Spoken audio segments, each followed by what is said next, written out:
Wow, I'm in the studio here with Shirley-Ann Rowley. I'm very excited to talk with you a little bit further. You've been part of the Tapestry of Yarns project, and you've often running with your series, Traveller's Ukulele Gig Guide. It's quite a mouthful really, but we're going to talk a little bit about that. But really I'm interested in you and your story and how you even got to be here today and that journey of everything. So I'm going to let you introduce yourself a bit because I'd like to know who Shirley-Ann is and in a just a flyover brief, nutshell, and then we'll go into actually your podcast, which is very exciting. I love listening to it. Thanks, Melissa. Thanks for having me here and for the opportunity and for everything around podcasting, because I knew nothing about podcasting and it wasn't even on my radar. My background story is I'm a local of Cairns. I have a heart for performing art and creativity, although my career led me in a different direction. I'm recently retired, and I think now in this time of my life where we have an empty nest and I have time, I'm going to explore and connect with myself and find out what that really is, what that means to me about being creative. One thing I decided to do was to open myself to opportunity. So when I saw the ad advertising Tapestry of Yarns, podcasting, and the possibility for support, learning, training in a new art form, it excited me. I saw the opportunity and I love learning new things. So I thought, I think I could do that. What do you need to do? You need to show up, you need to have an idea, and you need to like perhaps people and talking. So they were all tick, tick, tick, tick, tick, tick for me. So I did it. And there's an interesting testimony to advertising, putting things out there on social media, whether that's Instagram or Facebook or whatever one you choose. But I definitely have met people as a result. I don't even know whether you were a member of Arts Nexus group in the first place. So it must have been a mutual friend shared it or somehow it's come up, because I didn't actually pay for advertising. So they're the mysteries of marketing, and we'll talk a little bit about that later. But yeah, so you entered into the project and would have met Alani at some point, our coordinator. So fabulous. Yep. So how did that all unravel for you once you reached out and you connected with us? So I was unprepared, I want to say, and it was a very steep learning curve, but I was committed. So I just tried to do exactly what they asked me to do, not knowing what the effect or outcome was going to be. But Alani, as the administrating coordinator, giving me the information, giving me the resources, and yourself, setting up the training program and the rollout, it all seemed very logical and easy to follow. So it wasn't hard. But I definitely wouldn't have been able to get to where I am today without that support and the program planning, because there were online, tutorials and reading and face-to-face classes and, some project tasks. So you really needed to be guided through all of that. And Arts Nexus definitely helped me to navigate that. And it was a pilot for us too. We knew what we wanted to get to, and we compiled a lot of different types of learning, but essentially most of it was what we call informal training, because it's not a certificate, though the trainers that do the actual podcast online training, they're a national accredited trainer. So yeah, it's been a really interesting experience for us, because then we put out the training, but then the questions that would come back, we go, there's something we haven't covered yet. So, and I think one of those in hindsight is scripting, and you talk a little bit about the content of each episode. Like, where does that come from? You've gone on to make quite a few episodes, so obviously you've worked out the trick to that. Thanks, Melissa. I don't think there's any magic formula. Perhaps it's a way I think, the way that I think. Mm.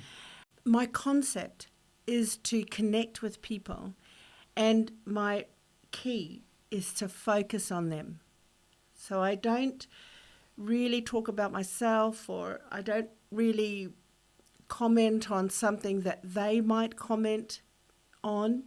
I don't turn the conversation to myself. And so it's quite easy to stay in the moment with them in their story. But one of the things I worked out quickly was really to keep the formula of the content of the episode and the thematically, of the whole show simple. So my podcast is called the Traveller's Ukulele Gig Guide podcast. And the theme of every episode is I talk to people about travel and ukulele. How does that go together? Like, I know ukuleles are very portable, so that makes sense. But why travellers and ukulele? How did that work? Yeah, good question. So my demographic, my audience that I'm speaking to are the grey nomad travellers. Yeah, right. It's a wonderful thing that's come out of retirement and playing music, whereby people are now that we're out of the dark days, we could travel again. People are getting in their caravans and they are going around the country in search of, sunsets and the nice place to have the next bottle of wine. But a lot of that demographic are ukulele players. Yeah. And so the concept behind my Facebook page, the Traveller's Ukulele Gig Guide Facebook page, is a group, community-driven, where we're trying to connect people who are on the road away from home, and they want to connect with other like-minded people. So that's the clubs and the fact that they're sitting around campfires together. But there's one extra word in there, though, because it's a gig guide as well. So we're not just talking, people that have it in their back pocket. You've got another element that I found really interesting. Yeah, thanks. So it's also a promotion platform as well. And I think it's important because I'm sorry if you don't like ukuleles. Off you go. This podcast and that Facebook group won't be for you. No. But if you do play ukulele, the next thing you want to do is find out where you can join in. Oh, yeah. Where you can pop up, what group you can play with, who's jamming where. You can, on this platform, on this community, professional and community groups can advertise where they're going to be and what they're going to be doing. It's a gig guide. So we are trying to build a following, an audience, and give performers a platform. Well, I think you do more than that, because now, having listened to them, like, there is a recruitment, shall I say, the excitement that you experience when you're sitting in a group of people all playing ukulele, and that anyone can turn up. I have found that so many times I turn up you're travelling, no ukulele, no book or whatever. They suck you into the group. Next thing, you got a ukulele in your hand, someone's got a spare. They'll share you the book, and before you know it, 3 hours later, you've got 30 new friends. It really is like that, and so I love that you've captured that. So for me, as part of the producing of the Tapestry of Yarns, you had such a clear premise. The name is very clear. Took you a while to get to the logo, right? So the logo was a bit of tweaking. So we'll talk about that in a moment. But then to now hear the stories as they're coming out every episode. So as you're saying, the formula for the show is matching the premise of what you promise in the description. So how did what process did that take to get to there? I think it's all trial and error. I remember one time we did some formal training with a very astute trainer and podcast host. And one of the things she said was, record a whole bunch of episodes together, and then when you publish, go to the one at the end, because the one at the end is going to be really good because the one at the beginning is not going to be so good. And I found that out firsthand. But you've got to start somewhere, so you've just got to own it and do it. Yeah, I think that's just the way that I conceptualised thematically what the work was going to be. Yeah. So really that was trying to keep it simple for myself, because it is tricky balancing, I'm not a journalist, or I don't have any training in anything apart from, I like to listen to people's stories, and I'm very interested in how what their footprint is through this world of ukulele. So I do keep it simple for myself. And I found that if I did do that, it made it easier for the people that I was podcasting with. My structure is simple. Yes. I keep it to 40 minutes. We have a 10-minute check-in conversation at the beginning of the episode. And then we have a 30-minute conversation. I send out a few guideline questions for them to consider before we come to record. But I keep it short and I keep it a bit punchy so that people don't overthink it and then get worried and then get nervous. Oh, yes. I don't do that. So then a lot of people decline my invitation to podcast because it's all new, a new experience.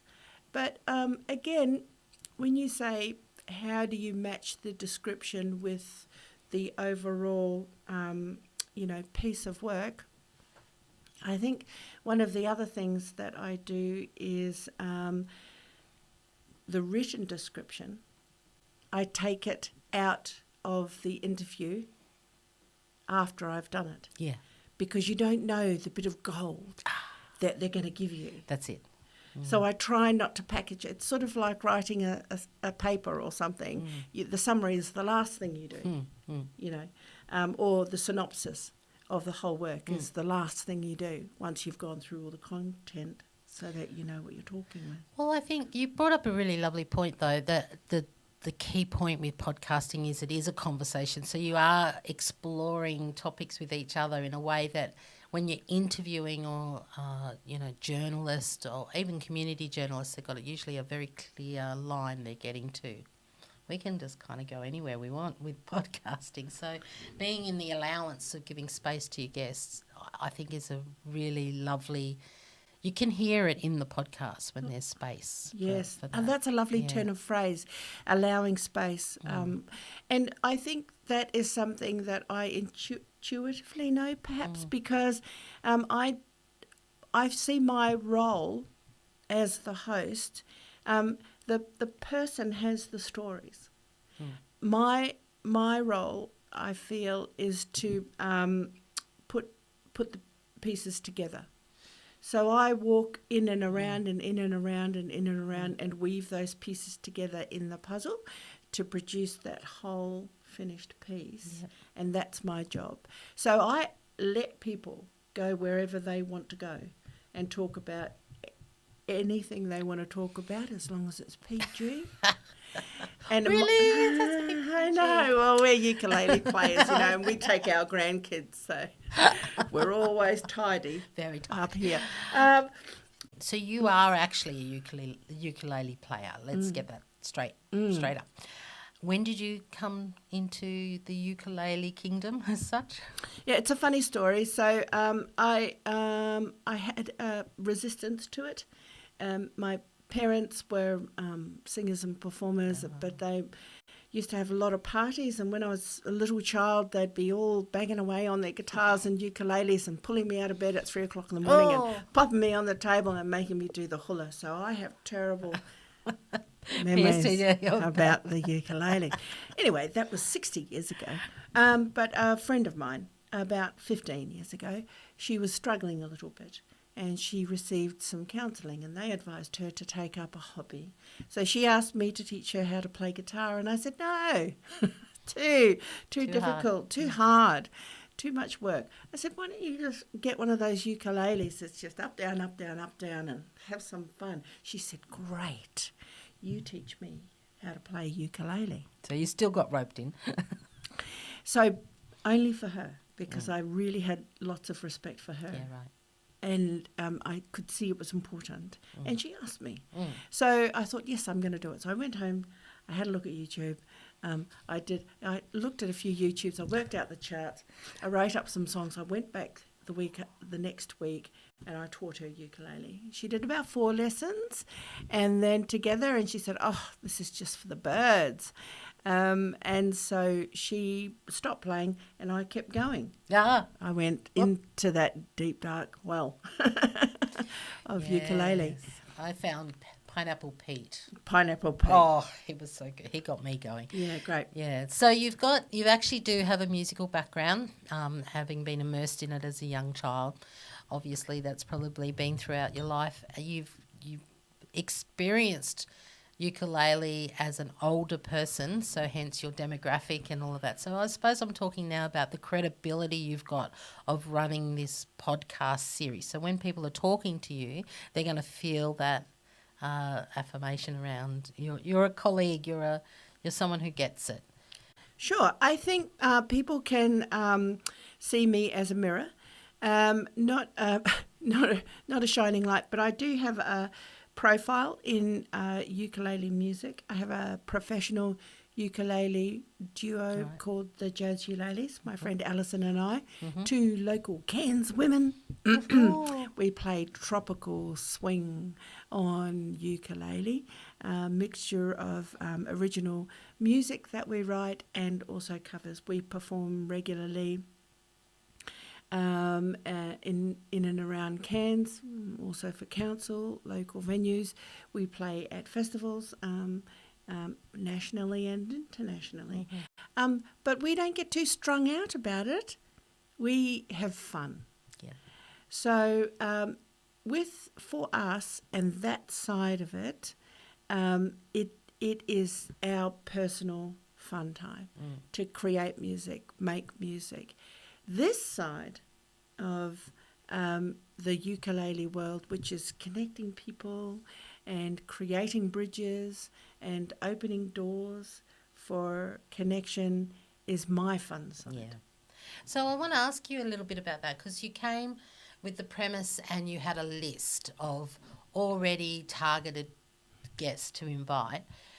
So I want to ask you a little bit around your network, and you'd have an immediate network of people close by that you can pull in quickly, but then you've got this extended network as well. So how did you find that in terms of your content, but also being able to invite people? You said there's some people that are nervous of it, and now you've got more episodes that might start. People can see it for themselves and go, oh, Kath did it. Oh, that's not so hard, So that will start bringing in more people. But how do you find that going from your phone list to the actual who should make it onto the guest list, and when? Like, what's the thinking around that? I'm very bold and pretty cheeky.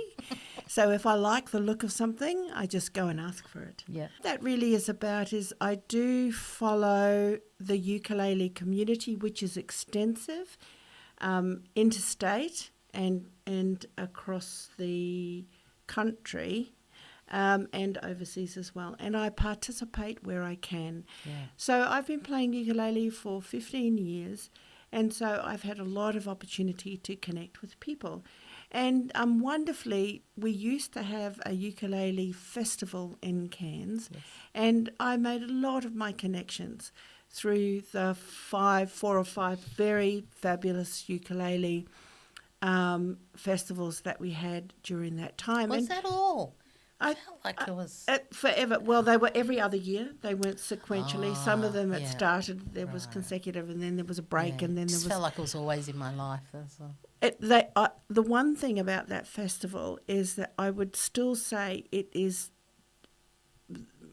possibly the best festival I've ever gone to. And now, after 15 years, I've been to a lot of festivals. And that's not to, dismiss or put down any other festival. It's just that I think the Cairns Festival, it was big, it was new, and it really came out and brought the zing and the pizzazz. Every festival was so good. Yeah. So it was great. So that was quite a model to follow on. But that's where I've got my ukulele connections. And it's funny. I don't know, podcasters, you might understand this or appreciate this, that people that you think are very talkative and quite animated and would enjoy, easily be comfortable sitting down, sharing a podcast episode with you, they don't show up. They say they're going to, or they don't show up. They don't come. They're shy. The other day I did an episode with somebody who's just so lovely and so good, but honestly, it was like trying to draw blood out of the stone. Yes, I say taking teeth out of a chicken. Oh, Chickens don't have teeth, by the way, so sometimes you've got to... So it's just navigating all of that. Yeah. So with that, I have my schedule with all its schedule numbers and schedule dates and schedule colours. I often build a plan B. Plan B. I always have a plan B. Yeah, and I think that's a very sensible thing, but also I suppose just the mechanics behind getting a podcast together.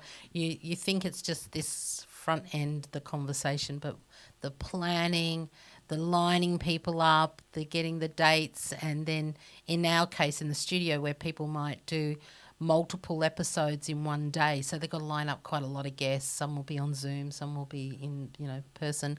So yeah, there's quite a bit of coordinating going on too behind it. But then the topics, you've got to work out what you've talked about and whatever. So yeah, I think that's amazing. So you go and have a listen. How many episodes have you got up online now?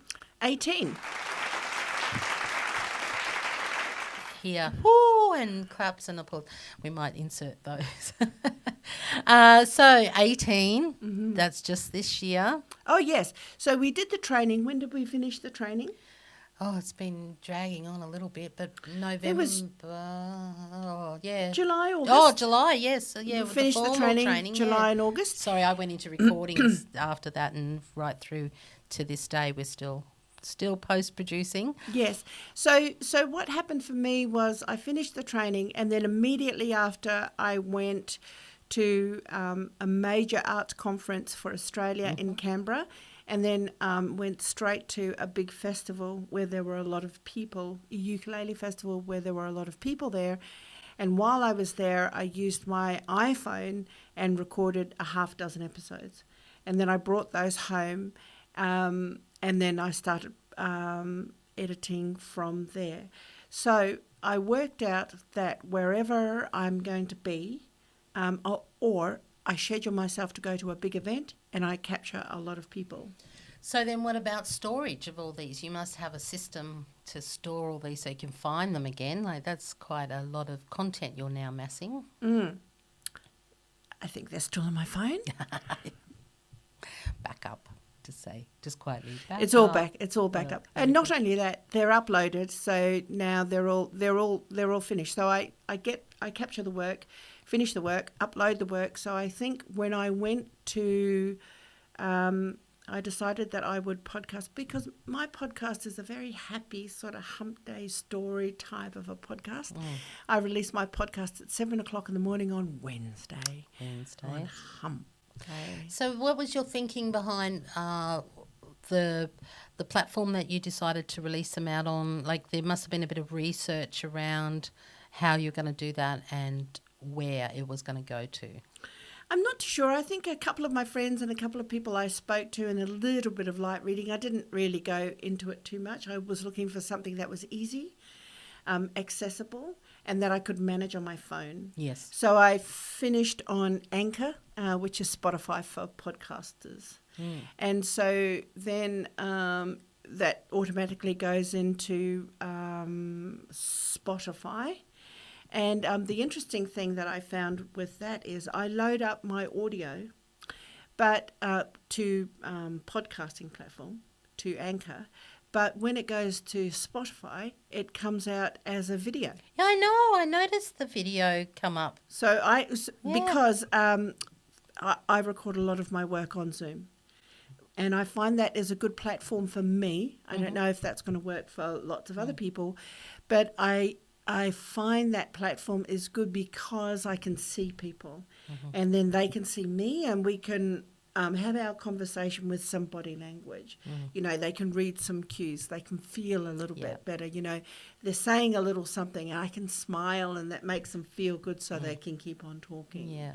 Yeah, that was something. So a little bit of research, a few chats, and I think that's a really good bit of advice is you have a little bit of research, but then you just lock down and you go for it, because whatever platform you pick, you're going to have to learn how to use it no matter what, and you get into it. Sometimes you can pay for a plan. Once you're used to a platform, then you might upgrade and get more sort of capabilities. But, yeah, that's good. You just locked down.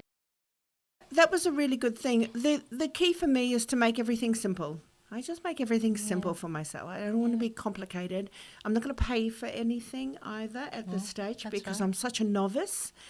So I went for Anchor on Spotify. And that's a free... For podcasters because it was free and it was so super easy to use.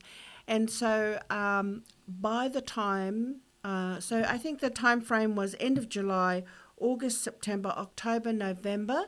And by the time I went to air or released my first episode, which was planned for summer vacation time, so it was the first Wednesday, I think it was the 3rd of January, I had 9 episodes already preloaded. In the bag, as I say.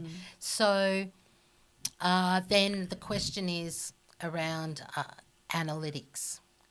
What's the listener? Can you track that? Are you watching how that goes? Because we as listeners can't see it on Spotify. Yeah. But, how are you going? I'm up to 5,500 or something or rather. Downloads? Yeah. People who listened? Yeah. Across those 18 episodes? Yeah. What? Yeah. Is that good? That's, I don't know. I don't know if that's good. But, Yeah, it's pretty good. There's, somebody in Hungary. Now, I don't know what value they're going to get out of a funny little podcast from Australia. And I think the episode they listened to was about, it might have been around the some reference to the Lismore floods. So I just thought that was really unusual. But, you can see some analytics there. I sort of check in, once in a while. I've only been podcasting, what is it now? It's April, December, January, February, March, April, so in 5 months. Yeah. So probably 300-something downloads or plays. Is it a That's week? pretty good considering, I don't know, but I haven't seen you have an actual marketing strategy. Like you're just letting your network, your Facebook group is growing, so you would probably track that's increasing with the podcast increasing. It will go together, as people discover your podcast. How do they find you back? So that's that marketing brain that we don't often think about, but it's not really enough just to get your podcast out there. You've got to actually get people to find it. Yeah, so with marketing, I haven't really thought about it too much because I feel still very novice at it. And I do think that when I start taking it to another level, I want to be more professional, and that's not right now. So the podcast came as an auxiliary to the Facebook group, which is, I mentioned before, Traveller's Ukulele Gig Guide. I think in the last 2 years it's over 2,000, 2.3 or 2.5 something members, but the community is very active. So all I do is I place the podcast on the Facebook group, so I'm not having a dedicated podcast page or website at this stage.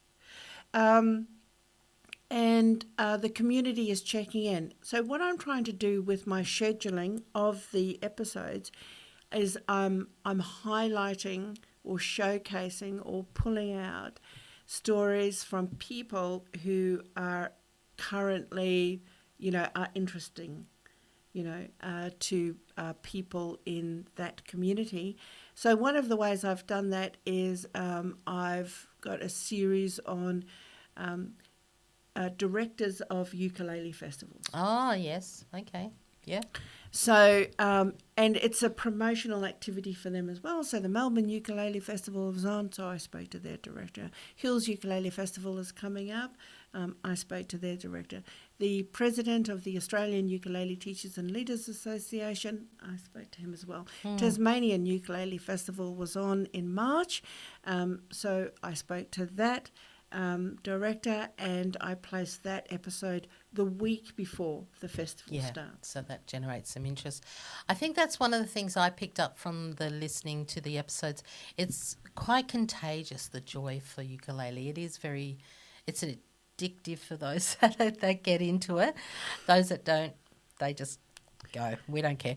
But the joy that people share on your podcast around their experience, their playing experience, playing together, that's such a big thing of ukulele. It's almost difficult to play by yourself, isn't it? It's one of those joyous instruments that feels like it needs to be out in the world. So that's exactly right. No, that's a really good point. Is it easy to play by yourself? I mean, yes, but most of the time what I've noticed, because I teach a lot of ukulele, is actually people don't play by themselves because they don't practice. That's it. All they want to do is get to the next jam, and they need to know where the next jam is because, even if you can't sing and you're tone deaf and you don't have any timing, if you're with 30 other people in a room singing the same song, who cares? Oh, you become Celine Dion. But the Z chord means that you don't even need to know all the chords. You just can. Z chord. Z chord is Z great. chord's so So good. I definitely, I'm in there with you for that, and I just thank you for sharing the joy. I just think the premise is great. So going back to, you've gained a lot of technical skills by the sounds of it, and editing. We haven't even started that.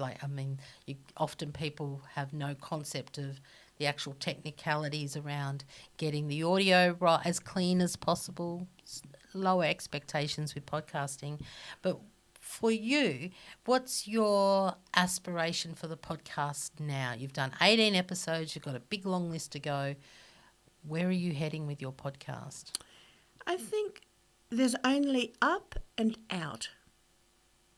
So I do think at the moment the stories are about Australia and Australian groups, but this phenomenon of ukulele is a human experience, because ukulele, through music participation with the ukulele instrument, it has afforded different opportunities to people who perhaps would be vulnerable because of age or isolation or loss or trauma or illness or, retirement.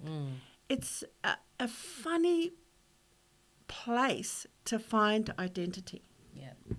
So what would I like to see? I would like to see the podcast continue, because the podcast to me is giving colour to the human experience of camaraderie and togetherness. It's a positive experience, all centred around this crazy community of people and individuals, different stories, unique.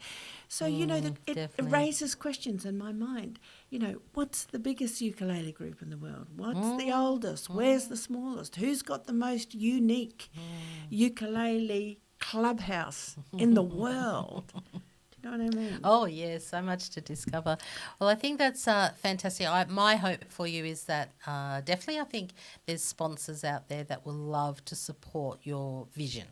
So I would like to think that the website's going to cost you money to build, and there is money in marketing, and the monetarisation of podcasts is something we didn't touch on in Tapestry of Yarns, but it is where you've got to go next level. So anyone out there listening that's particularly intrigued by what you're doing, give us a call. Oh, yes. Do you like ukulele? Would you like to know more? Oh, by chance, we can help you. So what do you think personally you've gained the most out of this, apart from the technical skills? But what have you gained? Look, I must say, I'm surprised. I'm completely smitten with the whole podcasting process. I love it. I love just poking my nose into various people's lives and finding out.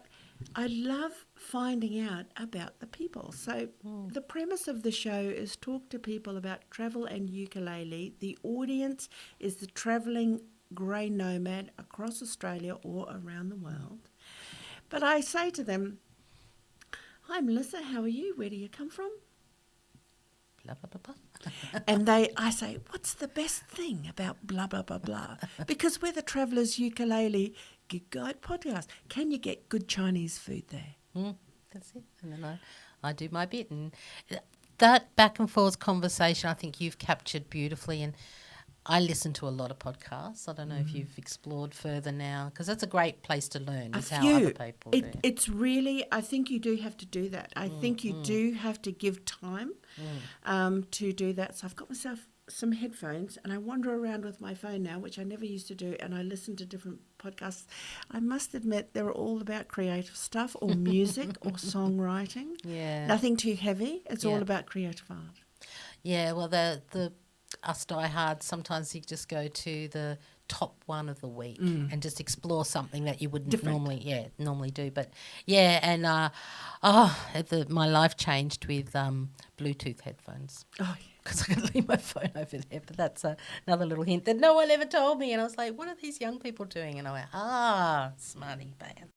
I'd like to thank you for your participation in our Tapestry of Yarns. We will be doing it again, and I really encourage you out there, if you've just got even a slight inclination, just be brave and have a go.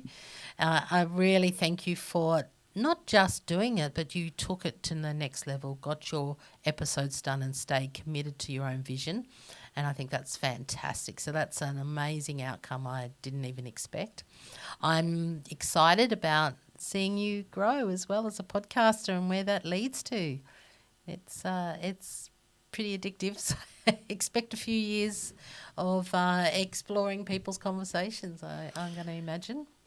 Thanks so much, Melissa. I mean, this is one of the marvellous things about life and existence, isn't it? I mean, you just get a breath of fresh air, a new lease of wind in your sails, completely unexpected.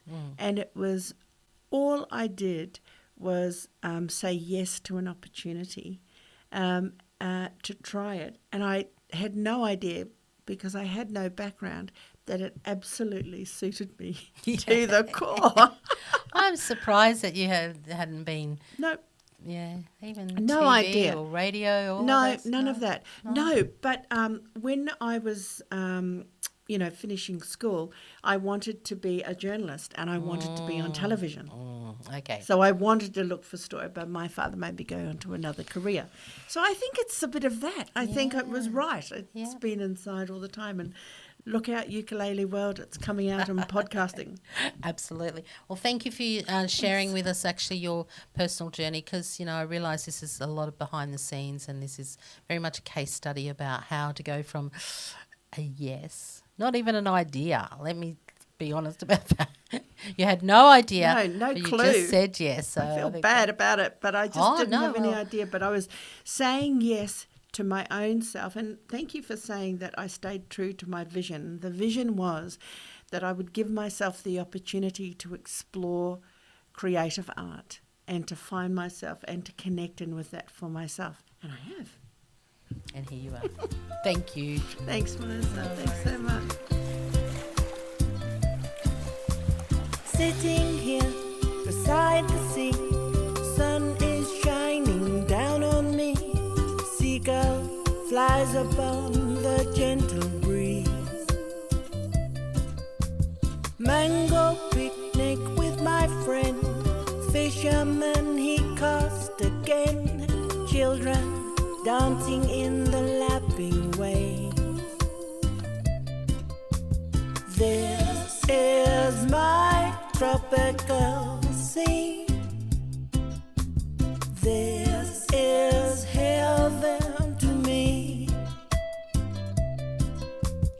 This is my tropical scene.